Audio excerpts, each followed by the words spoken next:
السلام علیکم ورحمۃ اللہ وبرکاتہ۔ الحمد للہ نحمده ونستعینه ونستغفره ونؤمن به ونتوکل علیہ ونعوذ باللہ من شرور انفسنا ومن سیئات اعمالنا من يهده الله فلا مضل له ومن يضلله فلا هادي له ونشهد ان لا اله الا الله وحده لا شريك له ونشهد ان محمدا عبده ورسوله اما بعد۔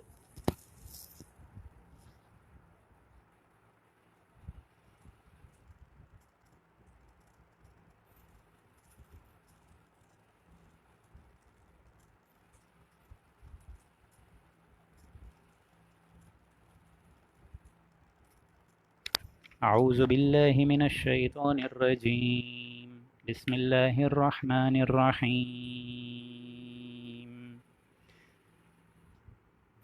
ولولا فضل اللہ علیک ورحمتہ لہمت طائفة منہم من یضلوک وما یضلون الا انفسهم وما یضرونک من شیء وأنزل الله عليك الكتاب والحكمة وعلمك ما لم تكن تعلم وكان فضل الله عليك عظيما۔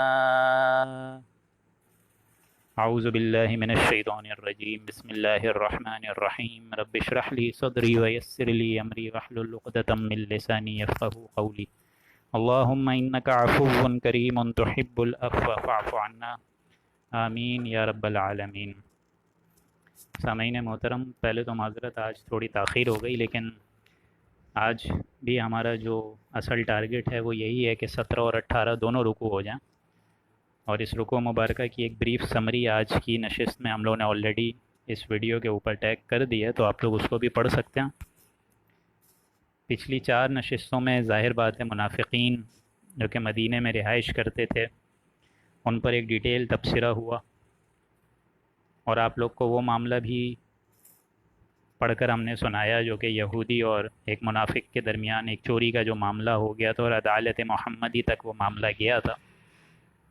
تو یہ منافق کے اندر یہ روش شروع سے رہی ہے، جو ہم بار بار ذکر بھی کر چکے ہیں کہ ان پر 3 چیزیں بہت بھاری تھیں، شاق گزرتی تھیں، جن میں سے پہلی چیز تھی اطاعت رسول، شخصی اطاعت، نمبر 2 ہجرت، اور نمبر 3 قتال فی سبیل اللہ، یعنی اللہ کی راہ میں جنگ۔ چنانچہ یہ منافق بار بار چاہتے تھے کہ کسی طرح حضور اکرم صلی اللہ علیہ وآلہ وسلم کو اپنی طرف مائل کر سکے اپنی چکنی چوپڑی باتوں سے، اور یہی معاملہ ہو گیا تھا پچھلی نشست میں، جو ہم نے بتایا بھی تھا کہ ایک یہودی اور منافق کے درمیان جو ایک چوری کا واقعہ ہوا تھا، اور خود منافق کے گھر والوں نے اور منافق نے اپنے آپ کو اس سے بری الذمہ کر کے اس یہودی پہ سارا کا سارا الزام لگانے کے لیے چاہا، کوشش کری، حالانکہ وہ یہودی اصل میں اس گناہ کا مرتکب نہیں تھا، اور اتنا انہوں نے اتنا مائل کرا کہ خود حضور اکرم صلی اللہ علیہ وآلہ وسلم کا بھی دل کچھ پسیجنے لگا۔ تو وہاں پچھلی نشست میں ہم لوگ پڑھ چکے تھے کہ اے نبی، آپ ان کی طرف سے وکالت نہیں کریں، ان کی طرف سے اپنا کوئی، آپ کو ان پر رحم کرنے کی ضرورت نہیں، یہ منافق تو تلے ہوئے ہیں کہ کسی طرح آپ کی عدالت سے غلط فیصلہ کروا دیں۔ تو یہی معاملے کو اب دیکھیں دوبارہ کھولا گیا ابتدائی آیات میں، اور یہ بہت اہم آیات ہیں کہ حضور اکرم صلی اللہ علیہ وآلہ وسلم کو بار بار اللہ نے ایسے فیصلوں سے بچایا بھی، اور بار بار تنبیہ بھی فرمائی۔ بڑے لوگوں کا یہ معاملہ ہوتا ہے، بڑے لوگوں میں بعض اوقات ایسا ہوتا ہے، بار بار تو نہیں کہوں گا میں، لیکن کبھی کبھار ایسا ہوتا ہے کہ ان کی چھوٹی سے چھوٹی خطا بھی جو ہے وہ اللہ کے نزدیک بہت بڑی ہوتی ہے۔ اسی لیے جو الفاظ آتے ہیں وہ بھی بظاہر بڑے اللہ کی طرف سے سخت آتے ہیں۔ جیسا ایک آیت ہم لوگ پڑھ چکے تھے، اگر آپ لوگ کو یاد ہو، سورہ آل عمران میں، کہ نبی آپ کو اختیار نہیں ہے، اللہ چاہے تو ان کو عذاب دے اور اللہ چاہے تو ان کو مغفرت کر دے، یہ آیت بھی ہم پڑھ چکے ہیں۔ اسی طریقے سے یہ آیت ہم لوگ ڈیٹیل میں جنگ احد کے واقعے میں پڑھ چکے تھے، جب جنگ احد میں حضور صلی اللہ علیہ وآلہ وسلم کے رخسار مبارک پر ایک دھار لگی تھی تلوار کی، ایک زخم چوٹ آیا اور خون کا فوارہ جو چھوٹا، اس پہ حضور اکرم صلی اللہ علیہ وآلہ وسلم کی زبان مبارک سے یہ الفاظ ادا ہو گئے، کیف یہدی اللہ، اللہ اس قوم کو کیسے ہدایت دے گا جس نے اپنے نبی کے چہرے کو ہی خون سے رنگ دیا ہو۔ اس پہ یہ آیت آ گئی اللہ کی طرف سے کہ اے نبی، آپ کو اختیار نہیں ہے یہ بات کرنے کا، اللہ چاہے تو ان کو عذاب دے، اللہ چاہے تو ان کو معاف فرما دے۔ تو یہ بڑے لوگوں کا معاملہ ہوتا ہے کہ ان کی چھوٹی سی چھوٹی اگر کوئی بات ہو جائے تو اللہ کی عدالت میں بہت بڑی ہو جاتی ہے. لیکن اس کا مطلب یہ نہیں ہے کہ اللہ تعالیٰ اپنے مومن اور صادق بندوں کو پسند نہیں فرماتا. اس کا مطلب ہرگز یہ نہیں ہے. یہ ایک طریقے سے آئینہ دکھایا جاتا ہے کفار کو کہ اے بدبختوں تم کیا چاہتے ہو کہ یہ ہمارے جو رسول ہیں یہ تمہاری طرف کنورٹ ہو جائیں گے, تمہاری طرف جو ہے وہ مائل ہو جائیں گے. ہرگز نہیں ہو سکتا ایسا. اس لیے تو بار بار قرآن کہتا ہے نا وما محمد الا رسول, کہ ہمارے یہ جو بندے ہیں یہ رسول اللہ ہیں, صرف محمد ابن عبداللہ نہیں ہیں بلکہ اللہ کے رسول ہیں, اللہ کے نبی ہیں. بہت عظیم مقام ہے. لہٰذا تم بھی ان کو اپنے مقام اور حیثیت اور مرتبے کے لحاظ سے ان سے معاملات کو ڈیل کرو. اسی لیے فرمایا ولولا فضل اللہ علیک ورحمتہ, اور اگر آپ پر اللہ کا فضل اور رحمت ہی نہ ہوتی, اللہ کا فضل تھا, اللہ کی رحمت تھی کہ وہ بسا اوقات بار بار آپ کو ان منافق مدینہ سے بچاتا تھا, ان کی جو ساری پولیں وہ کھول دیتا تھا. تو اگر اللہ کا ہی آپ پر فضل اور رحمت نہیں ہوتی لہمت طائفۃ منہم ان یضلوک, تو ان لوگوں میں سے جو ایک گروہ تھا یعنی وہی منافق, وہ تو آپ کو غلطی میں ڈالنے پر تلا ہوا تھا, اس کا ارادہ کیا ہوا تھا کہ محمد عدالت محمدی سے غلط فیصلہ ہو جائے. جس طرح گناہ جو ہے وہ منافق نے کیا تھا, لیکن بے گناہ یہودی جس نے جرم ہی نہیں کیا تھا اس کو پکڑا بانا چاہ رہا تھا. لہٰذا یہ بسا اوقات اللہ نے رحمت کی اپنی دستگیری فرمائی ہے, دستگیری فرمائی ہے. اور اے نبی صلی اللہ علیہ وآلہ وسلم ایسے وقت پر بر وقت ہم آپ کو مطلع کرتے رہیں گے. اور کائنات میں سب سے بڑا فضل اللہ نے محمد الرسول اللہ پر کیا ہے صلی اللہ علیہ وآلہ وسلم. سورہ بنی اسرائیل میں تو آپ لوگ پڑھیں گے ان فضلہ کان علیک کبیرا, یہی آیت یہاں پہ بھی آ گئی ہے. ولولا فضل اللہ, اللہ نے فضل فرمایا اللہ تعالیٰ نے آپ پر, اور اس کی رحمت تھی کہ ایسی غلطیوں میں آپ نہ پڑیں, کیونکہ یہ کفار اور یہ منافق تو چاہتے ہیں کہ آپ کی عدالت سے غلط فیصلہ کروا دیں. وما یضلون الا انفسهم وما یضرونک من شیء, اور غلطی میں نہیں ڈال سکتے یہ لوگ لیکن اپنی ہی جانوں کو. وما یضرونک من شیء, اور آپ کو ذرہ بھر ضرر نہیں پہنچا سکتے کیونکہ آپ کا محافظ تو خود اللہ تعالیٰ ہے, خود ذات باری تعالیٰ ہے. وَأَنزَلَ اللَّهُ عَلَيْكَ الْكِتَابَ وَالْحِكْمَةَ, اور اللہ تعالیٰ نے آپ پر کتاب بھی نازل فرمائی اور علم کی واضح نشانیاں, جو علم ہوتا ہے سب سے خوبصورت کھلم کھلا بینہ, وہ بھی آپ کو دیا. وَعَلَّمَكَ مَا لَمْ تَكُنْ تَعْلَمُ, اور آپ کو وہ باتیں بھی بتلائیں جو آپ نہیں جانتے تھے. آپ قرآن سے تو واقف نہیں تھے, آپ ایمان سے واقف نہیں تھے. مَا كُنْتَ تَدْرِي مَا الْكِتَابُ وَلَا الْإِيمَانُ, یہ آیت آپ لوگ پڑھیں گے آخری پاروں میں کہ نبی آپ تو نہیں جانتے تھے کتاب کیا ہے, ایمان کیا ہے. وَلَكِنْ جَعَلْنَاهُ نُورًا, لیکن ہم نے آپ کے دل میں یہ نور ربانی جو ہے جگہ دیا. وَلَكِنْ جَعَلْنَاهُ نُورًا نَهْدِي بِهِ مَن نَّشَاءُ مِنْ عِبَادِنَا, پھر آپ ہدایت کے کامل راستے پہ گامزن ہو گئے. پھر جو بھی اس دامن مصطفیٰ سے لپٹ گیا اس کے لیے اللہ نے ہدایت کے دروازے خود بخود کھولنا شروع کر دیا. آپ نور کی ایسی بھٹی بن گئی کہ کوئی بھی قریب ہوتا تھا اس کو ایمان مل جاتا تھا. تو یہ تو اللہ کا فضل ہوا. وَكَانَ فَضْلُ اللَّهِ عَلَيْكَ عَظِيمًا, اور اللہ تعالیٰ نے آپ پر تو بہت بڑا فضل فرمایا ہے.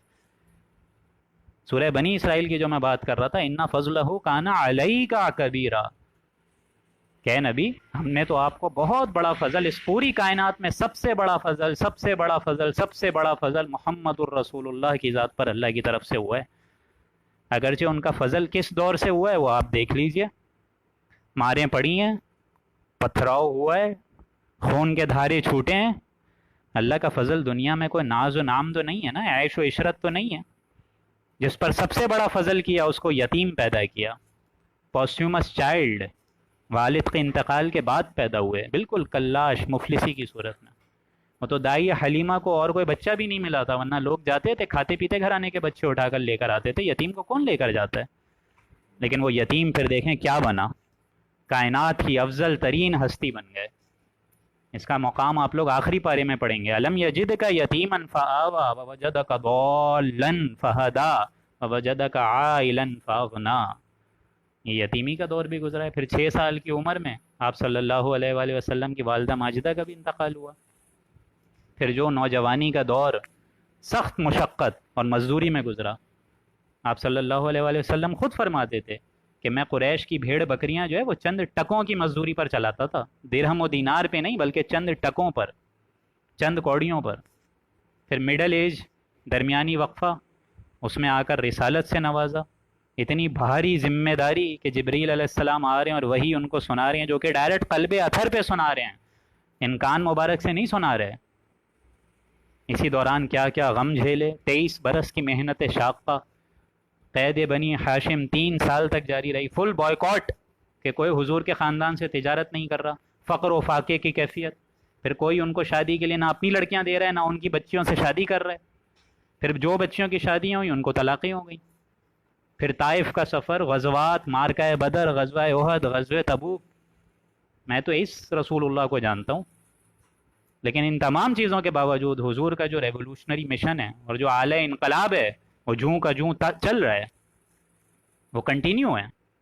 آج کا انسان ذرا سی تکلیف پر روتا ہے، چیختا ہے، چلاتا ہے، حالانکہ خود حضور فرما کر گئے ہیں کہ تم پر دکھ اور تکلیف آئے تو میرے غموں کو یاد کرنا، تم کو اپنے غم ہلکے نظر آئیں گے۔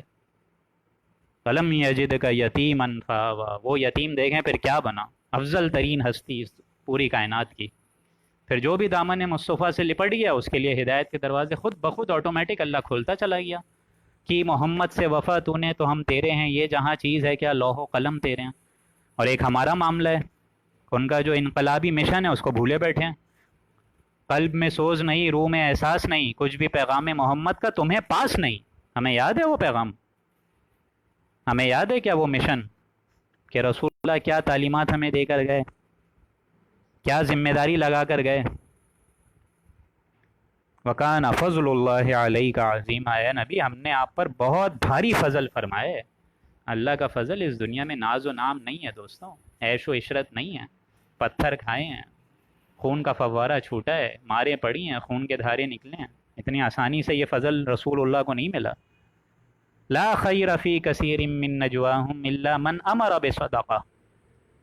اب دیکھیں وہی منافقوں کی طرف روئے سخن ہے، اور یہاں یہی معاملہ چل رہا ہے کہ یہ منافق الگ بھی بیٹھتے تھے اور سرگوشیاں کرتے تھے، عام طور پہ جسے ہم گوسپس کہتے ہیں نا، اکثر آپ لوگوں نے دیکھا ہوگا اپنے اپنے آفیسز میں، اپنے اپنے کمروں میں، اپنے اپنے گھروں میں، اپنے اپنے جہاں وہ رہائش ہے، سب جگہ پر آج بھی ویسے ہی لوگ ہیں موجود، سرگوشیاں کر رہے ہیں، گفتگو کر رہے ہیں، پلاننگز کر رہے ہیں۔ یہ منافق کا بھی معاملہ تھا اور آج کے گوسپس چل رہی ہے، غیبت چل رہی ہے، اس کو کہتے ہیں نجوا۔ بعض اوقات ایسے منافق تو مسلمانوں کو ایک جو کہتے ہیں نا کننگ اسمائل دیکھ کر، جو مطلب ایک شرارتی مسکراہٹ دینا تاکہ ان کے دل میں خلجان پیدا ہو جائے کہ اب میرے خلاف ان کے لیے پلاننگ ہو رہی ہے۔ یہ سارے کے سارے معاملات جیسے اس معاشرے میں ہوتے تھے جوں کہ تو آج بھی چل رہے ہیں۔ اسی لیے اللہ نے پہلے ہی دیکھیں کیٹیگوریکل ڈینائل کر کے فرمایا لا خیر فی کثیر، عام لوگوں کی اکثر سرگوشیوں میں کوئی خیر ہے ہی نہیں، من نجواہم، ان کی سرگوشیوں میں، ان کی پلاننگز میں، ان کی گوسپس میں ان کو مزہ تو بڑا آ رہا ہوتا ہے لیکن اس میں کوئی خیر نہیں ہے۔ لا خیرہ، کوئی خیر بھی نہیں ہے، ایسی گوسپس میں کوئی خیر نہیں ہے۔ الا من امر بصدقہ، ہاں سوائے 2-3 چیزوں کے، اور وہ کیا ہیں؟ من امر بصدقہ، سوائے یہ کہ لوگ اس کو خیرات کی باتوں کو ڈسکس کر رہے ہوں، سوائے صدقے کی تلقین کے کہ بندہ کسی کو پکڑے کونے میں لے کر جائے، آہستہ سے اس کو تلقین کر دے کہ بھائی تم جانتے نہیں ہو میرا یہ بھائی ہے، بڑا پریشان ہے، اس کو صدقہ ہم دونوں مل کر دیتے ہیں، اس کی جو غریبی ہے اس میں آسانی ہو جائے گی۔ اس قسم کی نجوا ہو تو زبردست، اس قسم کی سرگوشی ہو تو بہترین ہے۔ الا من امر بالصدقہ او معروف، یا کوئی نیکی کا کام کروا دو، صدقے کے ساتھ خیرات بول دو، اپنے بھائی کا کوئی قرضہ ہٹا دو، کسی گردن کو چھوڑا دو، آزاد کر دو، یہ سارے معاملات، کسی بیوہ کا خرچہ اٹھا لو، کسی یتیم کی کفالت کر دو، او معروف، نیکی کا کام کر لو، جس کو حضور نے فرمایا کہ میری جو یتیم کی کفالت کرے گا وہ قیامت میں اس طرح کھڑا ہوگا میرے ساتھ جیسے میں اور یہ انگشت مبارک۔ حضور نے اپنی پہلی انگلی انگشت مبارک اور درمیانی انگلی نکال کے اس طرح فرمایا کہ اس طرح ہوں گے یتیم کی کفالت کرنے والے روز جنت میں، انشاءاللہ میرے ساتھ ہوں گے، یہ نہیں۔ اور صدقہ یا صدقے کی خیرات کی اور صدقے کی باتیں، اس میں اگر نجوا کرے انسان، پلاننگ کرے، کوئی مذائقہ نہیں، بلکہ اس پہ تو ثواب بھی ملے گا۔ اور حضور صلی اللہ علیہ وآلہ وسلم نے تو صدقے کی بڑی اہمیت دی ہے۔ حضور نے فرمایا کہ بہترین صدقہ وہ ہے انسان کا جو اگر دائیں ہاتھ سے دے تو بائیں ہاتھ کو پتہ ہی نہ چلے، اور اگر بائیں ہاتھ سے دے تو دائیں ہاتھ کو نہ پتہ چلے۔ اگر اتنے بھی پیسے نہیں ہیں تو حضور نے فرمایا کوئی مسئلہ نہیں ہے، ایک کھجور تو ہوگا نا، ایک کھجور آدھی جو ہے وہ بانٹ کے اپنے بھائی کو کھلا دو، ایک کھجور آدھی خود کھا لو۔ اس کے بھی پیسے نہیں ہیں تو بھائی مسکرا کے دیکھ لو کسی کو، اچھے طریقے سے اخلاق سے بات کر لو، یہ بھی صدقہ ہے۔ قول معروف ومغفرۃ خیر من صدقۃ یتبعها اذی، یہ ہم لوگ آیت پڑھ چکے ہیں سورہ بقرہ میں کہ کسی بھائی سے اچھے طریقے سے بات کر لو۔ آج کا مسلمان پتہ نہیں اس طریقے سے بات کرتا ہے جیسے پتہ نہیں کتنی فکر و فاقے ہیں اس کو۔ ایسا تو نہیں ہے. الا من امر بصدقۃ او معروف، ہاں صدقے کی بات ہو، معروف خیر کی بات ہو، اس میں کوئی پریشانی کی بات نہیں ہے، اس پہ ہم اور اجر دیں گے. اور آخری چیز کیا ہے؟ او اصلاح بین الناس، یا لوگوں میں اصلاح کرا دو، ترغیب اصلاح کی دے دو. دو بھائی ہیں لڑ پڑے ہیں، ان میں صلح کرا دو. تھوڑی یہاں سے بات سنو، تھوڑی وہاں سے بات سنو، تھوڑی وہاں کی کمپرومائز کرو، تھوڑی یہاں سے غلط فہمی دور کرو. تھوڑا وہاں جا کے بولو کہ بھائی جو تم اس بارے میں سوچ رہے ہو بات اپنے بھائی کے خلاف ایسا نہیں ہے، تھوڑا سا کمپرومائز کر لو. وہ نہیں جھک رہا ہے تم جھک جاؤ. بلکہ روایات میں تو آتا ہے کہ کچھ چیزیں جن میں جھوٹ بولنا بھی حلال ہے، جائز ہے، ان میں ایک یہ بھی ہے کہ دو لوگوں میں صلح کرا لو. اگر تمہارے جھوٹ سے کوئی فائدہ ہو رہا ہے تو ٹھیک ہے، کوئی مسئلہ نہیں ہے. او اصلاح بین الناس. لیکن اس کے ساتھ ساتھ دیکھیں کتنا بڑا بونس دیا ہے اللہ نے ہم سب کو. وَمَن يَفْعَلْ ذَلِكَ ابْتِغَاءَ مَرْضَاتِ اللَّهِ، جو شخص اس قسم کا کام کرے گا، ایسی نجوا کرے گا. کیسی نجوا؟ یا تو صدقے کی، خیرات کی، نیک باتوں کی، یا لوگوں کے درمیان جھگڑے کو دور کرنے کے لیے اصلاح کرنے کی. وَمَن يَفْعَلْ ذَلِكَ ابْتِغَاءَ مَرْضَاتِ اللَّهِ، جو شخص ایسا کام کرے گا لیکن اس کے دل میں اپنی بڑائی نہ ہو، دل میں چودراہٹ نہیں ہو، دل میں یہ نہ ہو کہ میں ابھی صدقے خیرات کر رہا ہوں تو میرا مقام جو ہے دنیا میں لوگ میری واہ واہ کریں گے، ریاکاری نہ ہو. یا بھائیوں میں مشورہ کرا رہے، بھائیوں میں صلح کرا رہے، تو یہ نہیں ہو کہ میری واہ واہ ہو، نہیں. ابتغاء مرضات اللہ، اس کی رضا جوئی صرف اور صرف ذات باری تعالیٰ کے حصول کے لیے ہو. یعنی اس کو معلوم ہے کہ دنیا میں مجھے انسان اجر نہیں دے گا اس معاملے میں، اللہ سبحانہ و تعالیٰ کی ذات دے گی. بس ہم کیا دیں گے ایسے بندے کو؟ فَسَوْفَ نُؤْتِيهِ أَجْرًا عَظِيمًا، سو ہم ان کو ان قریب بہت بڑا اجر عظیم دیں گے. فوراً اگر اللہ تعالیٰ بول دیتا اجر عظیم دوں گا تو دنیا میں تو کبھی فساد ہوتا ہی نہیں، سارے کے سارے لوگ اصلاح کرا رہے ہوتے. اگر میں آپ لوگ کو بولوں کہ دو بھائیوں میں اصلاح کراؤ، ابھی 1,00,000 روپے پڑے ہیں، سارا کا سارا کراچی وہاں آ جائے گا اصلاح کرانے. دیکھنا تو یہ ہے کہ تم کن کن ہرڈلز کو عبور کر کے ہمارے پاس آتے ہو نا. انہی پتھروں سے ہو کر آ سکو تو آؤ، میرے گھر کے راستے میں کوئی کہکشاں نہیں ہے. فَسَوْفَ نُؤْتِيهِ أَجْرًا عَظِيمًا، ان قریب سے مراد جنت آ جائے گی. تم یہ عمل کرو اور ہمارے اوپر اطمینان رکھو، ہم تمہیں اجر عظیم دیں گے، یہ ہمارا وعدہ ہے. لیکن تم کرو تو صحیح، اسی لیے بولا ان قریب، فوراً نہیں بولا.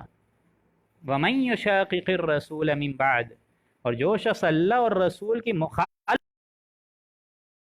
زدم زدہ پہ اتر آئے، ہٹ دھرمی پہ اتر آئے. بات واضح کر دی ہے رسول اللہ نے، اللہ کے کلام نے، قرآن مجید نے بات واضح کر دی ہے، لیکن اس کے باوجود ہٹ دھرمی پہ آ جائے، اپنی عقل کو سمجھے سب کچھ، اللہ اور رسول کے آگے جانا چاہے. من بعد ما تبین له الہدی، اس کے بعد کہ اس پر امر حق ظاہر ہو چکا ہے، اس کا دل گواہی دے چکا ہے کہ یہ بات سچ ہے، اس کے لیے ہدایت کا راستہ کھل چکا ہے، لیکن پھر بھی وَيَتَّبِعْ غَيْرَ سَبِيلِ الْمُؤْمِنِينَ، اور مسلمانوں کے راستے کو چھوڑ کر کسی اور راستے کے پیچھے ہی لگا رہے، اپنی عقل، اپنی چودراہٹ، کفار کا راستہ، منافقوں کا راستہ، اسی میں اگر لگا رہے، نولی، تو ہم اس کو اسی میں لگائے رکھتے ہیں. ہم جو کچھ وہ کر رہا ہوتا ہے ہم کرنے دیتے ہیں، نولی، ہم کرنے دیتے ہیں. یہ اللہ کا قانون ہے. میں بار بار کہتا ہوں، آپ کسی راستے پہ سیدھے سیدھے چلنا چاہیں گے، حق کے راستے کو اڈاپٹ کریں گے، اللہ تعالیٰ حق کا راستہ کھلتا رہے گا. آپ قرآن مجید کے بعد آپ حدیثوں کے بعد آپ اس کو اور ایکسپلینیشن تفاسیر میں جائیں گے. لیکن اگر آپ قرآن مجید اٹھائیں گے ہی نہیں تو اللہ تعالیٰ بھی زبردستی آپ کو ہدایت نہیں دے گا. اللہ زبردستی کسی کو ہدایت پہ نہیں لائے گا، اور زبردستی کسی کو باطل کے راستے پہ نہیں چلائے گا. یہ اللہ کی سنت رہی ہے ہمیشہ سے، سنت اللہ التی فطر الناس علیہا. یہ اب معاملہ ہے، جو جس راستے پہ چلنا چاہے گا اللہ راستہ چلا دے گا. اگر گمراہی کی طرف جانے چاہو گے اس پہ ایک قدم سے آگے بھاگتے رہو گے، اور اگر بیچ بیچ میں لٹکنا چاہو گے تو اللہ بیچ میں ہی لٹکائے رکھے گا. نہ دنیا پوری طریقے سے ملے گی، نہ آخرت کا حصول پورے طریقے سے ہوگا. وَيَتَّبِعْ غَيْرَ سَبِيلِ الْمُؤْمِنِينَ، اور وہ چنتا ہے باقاعدہ ایسا راستہ جو کہ مومنین کے راستے سے الگ ہے. نولیہ، پھر ہم اسی پہ اس کو لگا دیتے ہیں. ما تولا ونسلیہ جہنم، تو اس راستے پر چل چل کے الٹیمیٹلی وہ جہنم کے گڑھے میں داخل ہوگا، جہنم میں پہنچا دیں گے پھر ہم ایسے شخص کو. وساءت مصیرا، اور وہ بہت بری جگہ ہے لوٹنے کی، بہت بری جگہ ہے. یہ آیت بہت اہم ہے دوستوں. میں نے آپ کو بار بار بتایا کہ یہی ایسے ہی لوگ پہلے بھی زمانے میں رہے ہیں، اور انسان کی سوچ و فکر میں کوئی تغیر و تبدیل تو نہیں ہوا نا، تو لہٰذا ایسے ہی شخص آج بھی ہیں موجود. دیکھ لیجئے آپ لوگ، ہر ادارے میں غیبت ہو رہی ہے، ہر ادارے میں سرگوشیاں ہو رہی ہیں. یہ آیت بہت اہم ہے، کیونکہ امام شافعی رحمۃ اللہ علیہ کہتے ہیں کہ میں نے اجماع کا جو مسئلہ ہے کمبینیشن کا، یعنی جو سمری ہے دین کی جس پر سب جمع ہو جائیں، اس کو کہتے ہیں اجماع. میں نے یہ جو اجماع کا مسئلہ ہے، معاملہ ہے، قرآن مجید سے تلاش کرنے کی کوشش کری اور مجھے نہیں ملا. یعنی اللہ کا تو فرمان ہے، وہ تو سورس ہے، اوتھینٹک ہے، حضور کا فرمان ہے، سورس ہے، اوتھینٹک ہے. لیکن اجماع کیا ہے جس پر سب متفق ہو جائیں؟ وہ کہتے ہیں میں نے 300 مرتبہ قرآن مجید پڑھا، مجھے کہیں سے دلیل نہیں ملی. 301 مرتبہ جب پڑھا تو مجھے دلیل قرآن سے اجماع کے مسئلے میں اس آیت سے ملی ہے، آیت نمبر 115. اور وہ دلیل کیا ہے؟ وہ دلیل یہ ہے کہ اگر کوئی بندہ ایسا راستہ اختیار کرے جس پہ تمام اہل ایمان، جیسے شراب ہے وہ تو پینی ہی پینی نہیں ہے، جوا ہے کھیلنا ہی کھیلنا نہیں ہے، سود ہے حرام ہے پہنچنا ہی نہیں ہے اس کے قریب، زنا ہے حرام ہے اس کے قریب تک نہیں جانے. یہ ہے اجماع، یونٹی. اور آج اس یونٹی کو ہی دیکھیں لوگوں نے الگ کر دیا ہے. حالانکہ یونٹی کے اگر اپنے انڈر زندگی گزارتے، یونائٹڈ ہو کے چلتے تو ان کی الگ حیثیت ہوتی. آج ہم لوگ یونائٹڈ ہی تو نہیں ہے نا، یہی تو سب سے بڑا مسئلہ ہے. اس لیے اسرائیل جو چاہ رہا ہے کر رہا ہے، یہود جو چاہ رہے ہیں کر رہے ہیں. ابھی تو میں نے نیوز آپ لوگ کو شیئر کری ہے 2 ہفتے پہلے کی جو نیوز ہے، 1 ہفتے پہلے کی، کہ یہ جو یو اے ای ہے، دبئی ہے، سعودیہ ہے، انہوں نے تسلیم کر لیا ہے اسرائیل کو. اسرائیل کو روکنے والا کوئی بھی نہیں ہے، وہ جو چاہتا ہے کر رہا ہے. حالانکہ کتنی آبادی ہے اس کی آپ مجھے بتائیے؟ 1.5 کروڑ بس. اتنی آبادی تو کراچی کی آبادی اس سے زیادہ ہے، لیکن وہ جو چاہتا ہے کرتا ہے، اس کو کوئی روکنے والا نہیں ہے. جس طرح چاہ رہے ہیں مسلمانوں کو توڑ موڑ کے پریزنٹ کر رہا ہے. مسلمان مذاق بات تو نہیں ہے نا، مسلمان کروڑوں کی آبادی، بلینز ٹریلینز، لیکن آج ان کا کوئی پرسانیہ حال نہیں ہے. کیوں؟ اسی لیے کیونکہ انہوں نے کلمے کی پاس نہیں کرا، انہوں نے قرآن مجید کے راستے کے پیچھے اپنے آپ کو نہیں لگایا. مسلمان ہونا تو بہت مشکل کام ہے، بہت بھاری ذمہ داری ہے. یہ شہادت گو الفت میں قدم رکھنا ہے، یہ شہادت گو ہے. لوگ آسان سمجھتے ہیں مسلمان ہونا، لوگ سمجھتے ہیں مسلمان ہونا بہت آسان ہے. اتنا آسان نہیں ہے میرے بھائیوں. اسی لیے فرمایا جو اس راستے سے ہٹ کے فالو کرے گا اپنا راستہ، اس کو میں جہنم میں پہنچاؤں گا، وساعت مصیرہ، اور وہ بہت بری جگہ ہے لوٹنے کی. اس کے بعد دیکھیے یہاں پر یہ رکوع مبارکہ ختم ہوا. ابھی ہمارے پاس 15 منٹ اور ہیں، کوشش کرتے ہیں 18واں رکوع بھی ہو جائے. یہ قرآن مجید کی دیکھیں دوسرا مقام آ گیا ہے جہاں اللہ سبحانہ و تعالیٰ فرما رہا ہے کہ شرک جو ہے وہ معاف نہیں ہوگا. یعنی اللہ اس سے ہرگز نہیں بخشے گا کہ اس کے ساتھ میں شرک کیا جائے. کیوں؟ کیونکہ وہ پوری دنیا کو کھلا رہا ہے، پالن ہار ہے، ان کو پہنا رہا ہے، سلا رہا ہے، کھلا رہا ہے، پلا رہا ہے، رزق دے رہا ہے، ان کی روزی کا انتظام کر رہا ہے، ان کو ہر قسم کی نعمتوں سے نواز رہا ہے، اور اسی کی ذات میں شرک. اسی لیے فرمایا ان اللہ لا یغفر ان یشرک بہ، بے شک اللہ تعالیٰ اس کو ہرگز نہیں بخشے گا کہ اس کی ذات میں شرک کیا جائے. شرک بہت بڑا گناہ ہے.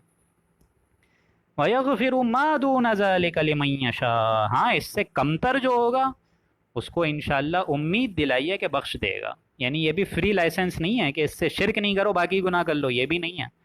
اکاؤنٹ فور کرے گا لیکن شرک نہیں کرے گا، شرک معاف نہیں کرے گا. شرک سے کمتر جو اس کو انشاءاللہ اللہ کی ذات سے امید ہے کہ اس سے کمتر ہو وہ معاف کر دے گا.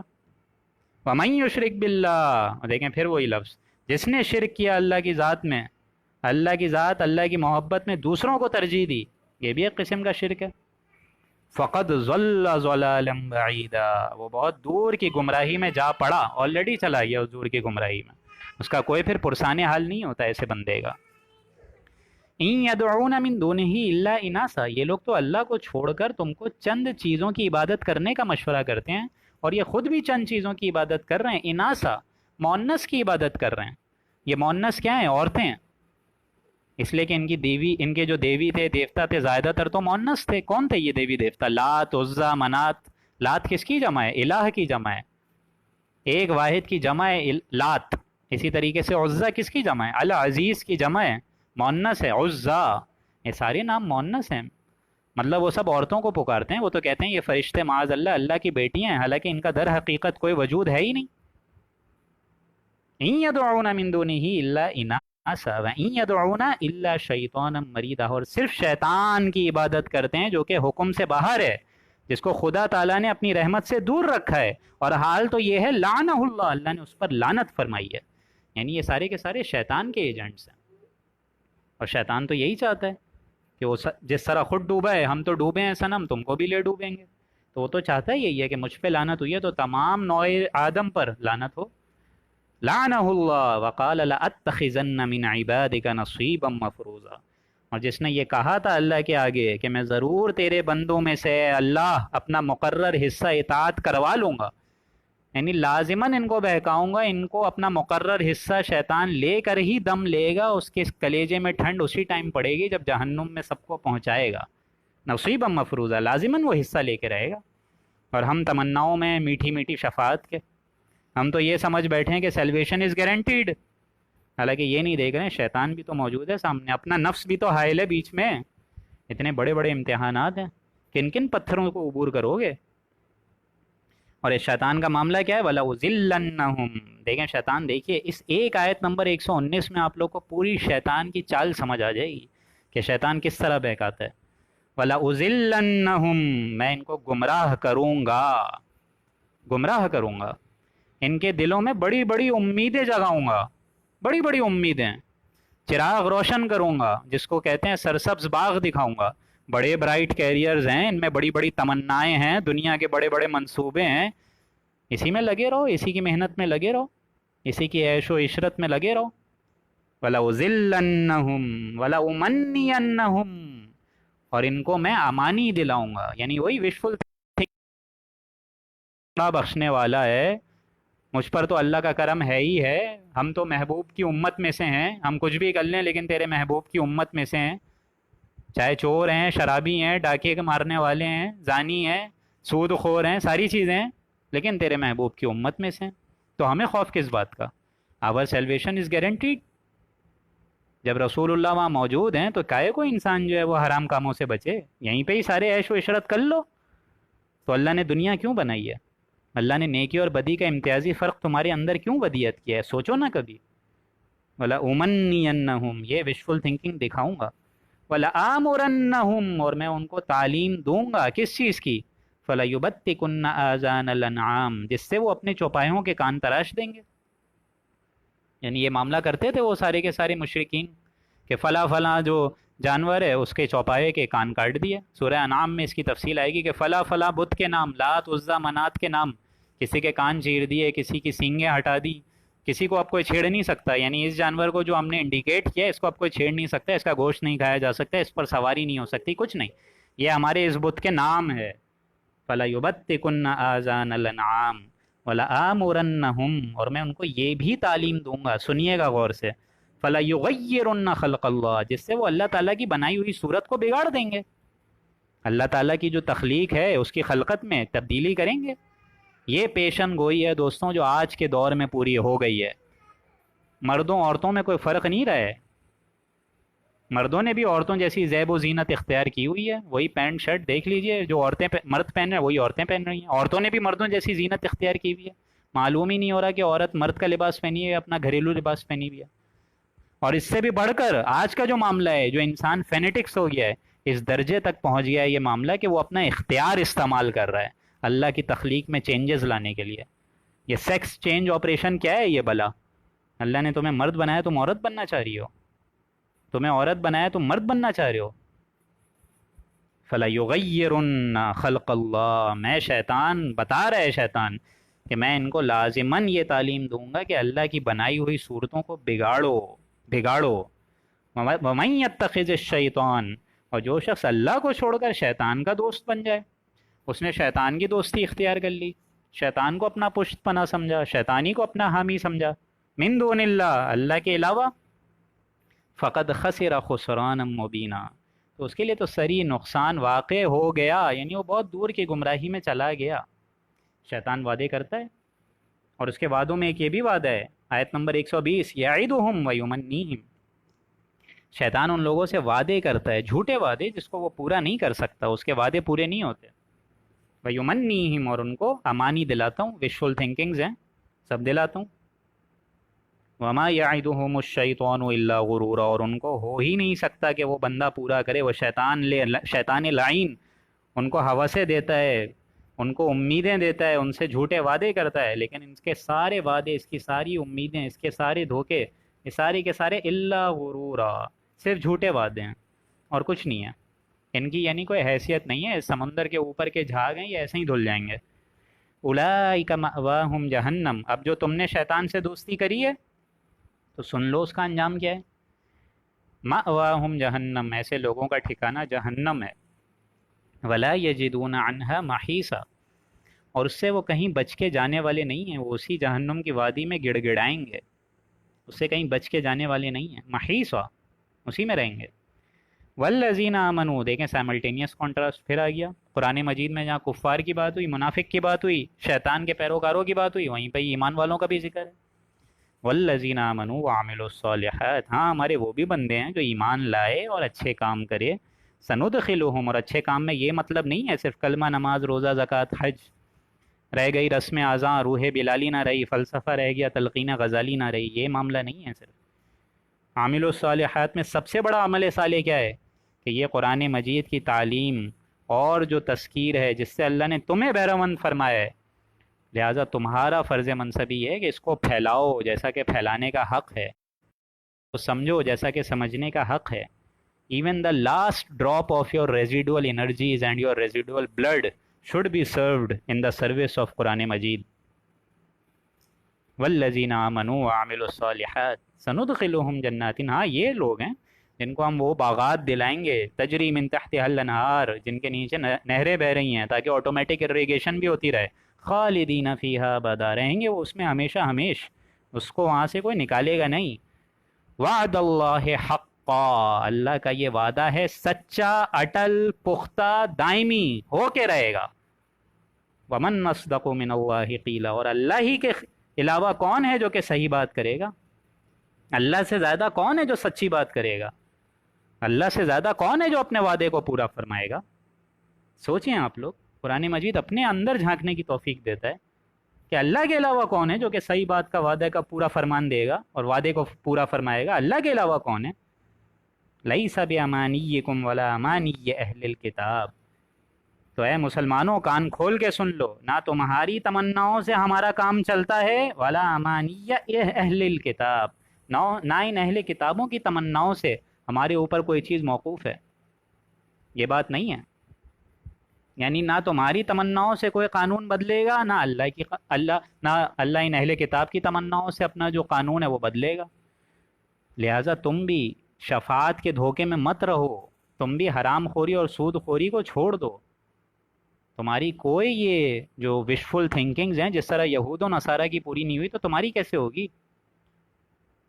تو یہ کام مت کرو جو یہود و نصارہ کرتے تھے، جیسا کہ ایک حدیث میں حضور نے خود فرمایا کہ تم لازماً، مسلمانوں کو فرمایا کہ تم لازماً اپنوں سے پہلوں کی پیروی کرو گے، یعنی یہود اور نصارہ کی پیروی کریں گے یہ مسلمان، اور وہ تو ہو رہا ہے، نظر آ رہا ہے۔ آج پورا ویسٹرن کلچر ہم نے اڈاپٹ کیا ہوا ہے، ہمیں پتہ ہی نہیں ہے ہماری بیوی بچے کیا پہن رہے ہیں، بچیوں کو کیا لباس پہنا کے ہم لوگ بازار کی زینت بنا رہے ہیں، پتہ ہی نہیں چل رہا ہے۔ جو چل رہا ہے وہ بس ویسٹرن کلچر ہے، ڈرامے ہیں اور کھیل کود ہے۔ صرف ناچ گانے کے لیے تو اللہ نے پیدا نہیں کیا نا دوستوں، سوچا کریں۔ حضور نے فرمایا ہے کہ تم لازماً اپنوں سے پہلوں کی پیروی کرو گے، اس طرح جیسے ایک جوتی دوسری جوتی سے متشابہ ہوتی ہے، جیسے ایک 9 نمبر کا جوتا دوسرے 9 نمبر کے جوتے سے ایک دم سملر ہوتا ہے، ویسے پیروی کرو گے۔ اور یہاں تک فرمایا کہ تم لازماً اپنوں سے پہلوں کی پیروی کرو گے، اگر وہ کوئی شخص ان میں گوہ کے بل میں گھسائے تو تم بھی گوہ کے بل میں گھسو گے۔ اور یہاں تک فرمایا حضور نے، اور توحید کی اتنی باریکیوں تک لے کر گئے حضور صلی اللہ علیہ وآلہ وسلم اپنی امت کو، کہ یہ تک فرمایا کہ اگر اس قوم میں سے کسی شخص نے اپنی ماں کے ساتھ بدکاری کری ہوگی تو میری قوم میں بھی ایسا کوئی شقی اٹھے گا جو یہ حرکت کر گزرے گا، اس کو فکر نہیں ہوگی اس کی۔ تو لہٰذا تم اپنی امانی کو پس پش رکھو، اپنی عقل کو پیچھے ڈالو، اپنی چودراہٹ، اپنی ہٹ دھرمی اور اپنے غرور و تکبر کو پیچھے ڈالو، وشفل تھنکنگز کو پیچھے ڈالو، تو آگے کس کو رکھیں؟ اللہ کا کرائیٹیریا کیا ہے پھر؟ جنت میں حصول کیسے ہوگا؟ اسی لیے فرمایا من یعمل سوءا یجزا بہ، جس شخص نے کوئی بھی برا کام کرا ہوگا، بڑے سخت الفاظ میں سنیے گا، جس شخص نے کوئی بھی برا کام کرا ہوگا یجزا بہ، اس کی عوض وہ مطلب جزا پالے گا۔ اب کسی نے برا کام کرا ہے اس کی سزا مل جائے گی، کسی نے اچھا کام کیا ہے اس کی جزا مل جائے گی۔ اللہ کا قانون تمہارے فیصلوں پہ بدلے گا نہیں۔ من یعمل سوءا یجزا بہ، بسا اوقات نیکیاں بدیوں کو دھوتی ہیں، اس میں کوئی معاملہ غلط نہیں ہے۔ ہم لوگ جب وضو کرتے ہیں آنکھوں سے گناہ دھل جاتے ہیں، کان ناک منہ سے گناہ دھل جاتے ہیں، زبان کے گناہوں کو دھلا دیتا ہے اللہ تعالیٰ، لیکن یہاں اللہ کیا فرما رہے؟ یجزا بہ، اکاؤنٹ فور تو ہو گیا نا، جس نے بھی کوئی کام کیا اکاؤنٹ فور تو ہو گیا. اس میں پھر دیکھا جائے گا توبہ کتنی مخلص تھی، توبہ کو دیکھا جائے گا کہ کتنی سچی توبہ تھی. یہ تو نہیں تھا کہ آنسو جو ہے وہ دکھاوے کے لیے اور ریاکاری کے لیے بہا رہا تھا. رب کی رضا جوئی کتنی فیصد تھی، واقعی وہ گناہ چھوڑنے کا ارادہ تھا بھی کہ نہیں تھا، یا صرف زبان سے استغفر اللہ ربی من کل ذنب و اتوب الیہ کے 1000 بار دانے پورے کر رہا تھا، باقی ساری سود خوری حرام خوریاں جاری کی جاری تھیں. تو یہ توبہ کوئی توبہ نہیں ہے. اسی لیے فرمایا من یعمل سوءا یجزا بہ، جس شخص نے ایک برا کام بھی کرا ہوگا وہ اس کے عوض سزا پا جائے گا. ولا یجد لہ من دون اللہ، اور اس شخص کو خدا کے سوا، یہاں ترجمہ ہوگا خدا کے مقابلے میں، نہ کوئی ولی ولا نصیرہ، نہ وہ کوئی مددگار پائے گا نہ وہ کوئی دوست پائے گا. یعنی اللہ کے مقابلے میں کس کو پاؤ گے پھر؟ اور وہ مقابلہ جو ہے وہ بہت جلد آنے والا ہے. یہاں آنے واحد میں جب آنکھ بند ہوگی اللہ کے آگے پہنچے ہوئے ہوں گے. تمہارے پاس وقت کم ہے، اس کو سوچو، وقت کم ہے. اس کی امیدیں قلیل، اس کے مقاصد جلیل. اپنی امیدوں کو دنیا سے ترک کرو، یہاں تک کہ ترک کر کے صحابی اور رسول اللہ کے جو بتائے ہوئے راستے ہیں وہاں تک قدم پوشی فرما دو، اور رضائے رب کے لیے اللہ کی گواہی دینے کے لیے میدان محشر میں کھڑے ہو جاؤ. یہ ہے تمہارا تقاضا بحیثیت مومن. اتنا آسان نہیں ہے مومن ہونا. وَمَن يَعْمَلْ مِنَ الصَّالِحَاتِ، اسی کے ساتھ دیکھیں سائملٹینیس کانٹراسٹ. اور جو شخص کوئی نیک کام کرے گا، اس میں اب کوئی گرفت نہیں ہے، کوئی قید نہیں ہے، مرد ہو یا عورت، من ذکر او انثی، چاہے وہ مرد ہو یا عورت ہو، لیکن وَهُوَ مُؤْمِن، ہو وہ مومن. مومن تو ہو ایٹ لیسٹ، یعنی اس کے جو اجر و ثواب کی نیت ہے وہ صرف اور صرف ذات باری تعالیٰ سے ہو، لوگوں سے نہ ہو. مومن تو ہو، ایمان والا تو ہو. انسان بڑا فخر میں بول دیتا ہے کہ دین کی بڑی بڑی خدمت ہم نے کری ہے، لیکن یہ نہیں سمجھتا کہ اللہ نے اس کو اس خدمت کے لیے چن لیا تھا. حدیث میں آتا ہے کہ جس شخص کے ساتھ اللہ بھلائی کرنا چاہتے اس کو تو دین کی سمجھ بوجھ دے دیتا ہے. من ذکر او انثی، چاہے وہ مرد ہو یا عورت ہو، وہو مؤمن، مومن بھی ہو. فاولئک یدخلون الجنہ، ایسے لوگوں کو ہم جنت میں لے جائیں گے، کوئی مسئلے کی بات ہی نہیں ہے. ولا یظلمون نقیرا، اور ان کے اوپر تل کے برابر بھی یعنی ذرہ بھر بھی ظلم نہیں ہوگا. ومن احسن دینا، دیکھیں یہ آیت آ گئی، یہ بھی بڑی اہم ہے. ومن احسن دینا ممن اسلم وجہہ للہ، اور ایسے شخص سے زیادہ اچھا کس کا دین ہوگا جو کہ اپنے رخ کو، اپنے چہرے کو، اپنی گردن کو، اپنے سر کو اللہ کے آگے جھکا دے. اسلم، اسلام آ گیا، اسلام کے آگے جھک جاؤ سارے کے سارے، اسلام آ گیا نا. اسلم وجہہ للہ، لیکن اس کے ساتھ ساتھ ایک تقاضا پورا نہیں ہوگا، باقی دو تقاضے بھی پورے کرنے. اور وہ دو تقاضے کیا ہیں؟ وَهُوَ محسن، اور وہ ہو بھی احسان کرنے والا. جو معاملہ کرے دین میں خوبصورتی کے ساتھ، خلوص دل کے ساتھ. اور یہ معاملہ پورے دین کے معاملات میں ہے. احسان کی روش رکھنی ہے تو پورے دین کے معاملات کو جزوی طور پہ اپنانا نہیں ہے، بلکہ پورا پورا، جس کو ہم لوگ پہلے پارے میں پڑھ چکے ہیں. وَنَحْنُ لَهُ مُخْلِصُونَ، میرے اس دین میں آنا ہے تو پارشل نہیں آنا ہوگا. یہ نہیں کہ 90% آ رہے ہو اور 10% اپنی منوا رہے ہو، نہیں، 100% میری مانو گے تب میں ملوں گا، ورنہ نہیں ملوں گا. وَنَحْنُ لَهُ مُخْلِصُونَ، خالص عبادت، ٹوٹل دین، کنوکشن، برننگ فیتھ، اٹل ایمان، یہ ہونا چاہیے. یہ آ گیا اسلام کے بعد ایمان، جو کہ جو حدیث بھی ہے، حدیث جبرائیل، مل اسلام مل ایمان مل احسان، یہ ہیں وہ درجے. اسلام سے اوپر اٹھتا ہے. ہم لوگ تو اسلام الحمدللہ آلریڈی مل چکے ہیں ہم لوگوں کو. قانون تو ہم لوگ مسلمان ہیں نا، کہ اللہ نے ہم لوگوں کو یہ شرف بخشا کہ ہم لوگ مسلمان گھرانے میں پیدا ہوئے. اوپر سے یہ شرف بخشا کہ جب ہم لوگ بچے تھے تو دائیں کان میں ہم لوگ کے اذان ہو گئی، بائیں کان میں اقامت ہو گئی. 6-7 سال کی عمر پہ ہوئے تو سارے کلمے والدہ نے سنا دیے، رٹوا دیے. اسلام تو مل گیا نا. لیکن ایمان تک رسائی تب ہوگی وَنَحْنُ لَهُ مُخْلِصُونَ، جب دل میں تہیہ کرو کہ میرا پورا عمل جو ہے وہ اللہ کے سامنے موجود ہے، وہ دیکھ رہا ہے. ایمان، یہ ہے ایمان. اور اس سے بھی اوپر چیز احسان، وَهُوَ محسن. احسان کیا ہے؟ حضور نے فرمایا ایسے کام کرو کہ اللہ کو دیکھ رہے ہو، یعنی تمہارا کوئی عمل جو ہے وہ اللہ کی نگاہ کے علاوہ نہیں ہے، وہ دیکھ رہا ہے. اور اگر یہ ایمان نہ ہو تو ایٹ لیسٹ اتنا ہو کہ اللہ تو مجھے دیکھ رہا ہے. یہ ہے احسان.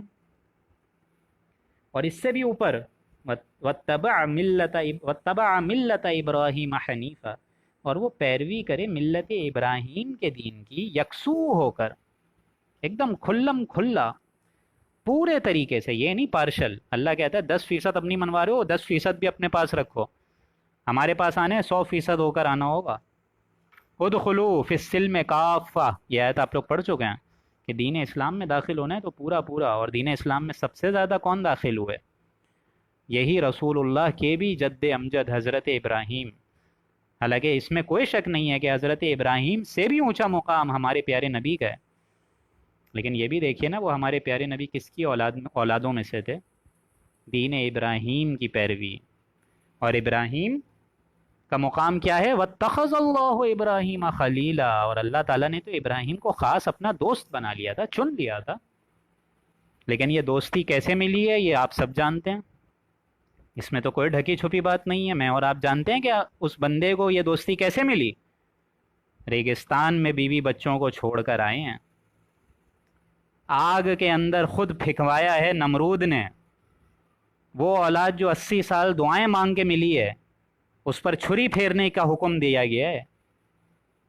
بے خطر کود پڑا آتش نمرود میں عشق، عقل ہے محو تماشائے لب بام ابھی۔ اللہ کا فضل جو ہے اتنی حقیر شے نہیں ہے کہ کسی کو بھی مل جائے۔ آگ ہے اولاد ابراہیم ہے نمرود ہے، کیا کسی کو پھر کسی کا امتحان مقصود ہے؟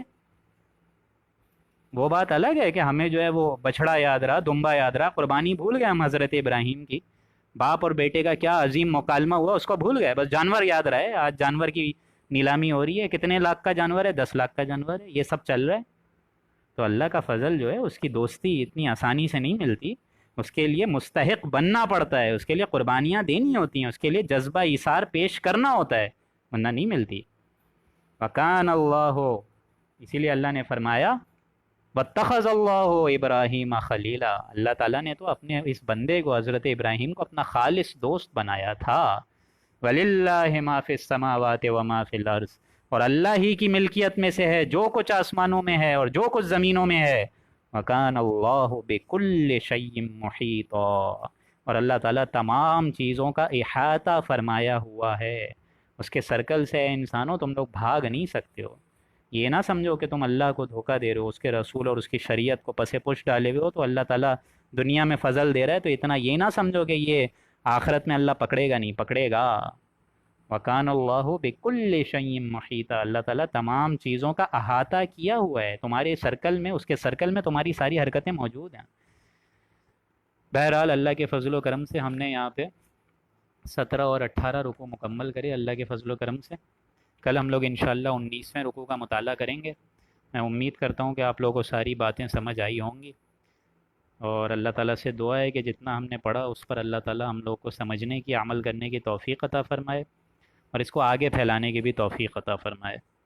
بارک اللہ لنا ولکم فی القرآن العظیم ونفعنی وإیاکم بالآیاتہ والذکر الحکیم۔